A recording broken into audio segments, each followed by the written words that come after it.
We've come up with 1,000 ideas better than this one. Just go to your local Christian bookstore and they'll teach you how to become a better Christian. I think God knows best. I think God knows better than me. I know God knows better than me. I think God knows more than every Christian author that's ever been born, that will ever be born, about how to get us closer to God and how to get us to better understand grace than His idea. I can't think of a better way to do it. Jesus, on the night in which He took bread, before He died, the last thing He did was He brought His men in together and He said, listen, this is what I want you to do.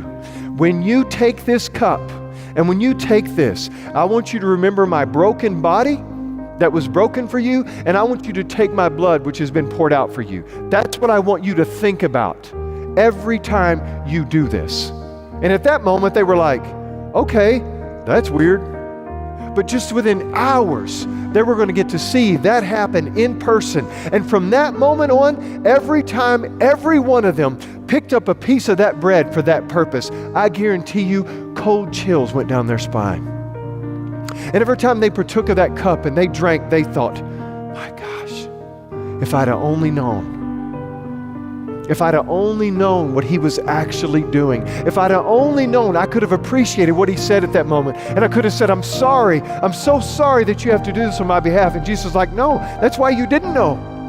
My purpose is not for you to feel sorry. My purpose is not for you to feel bad. My purpose is for you to understand how deep my love runs for you. That I was willing to go to a Roman cross so that you could have joy in your heart.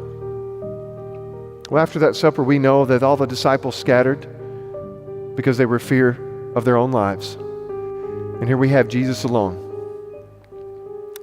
And Jesus says, I want you to remember it. I want you to remember what I went through for your sake. That's why we have the Lord's Supper. That's why it's divine. That's why it's sacred, because it reminds us of that.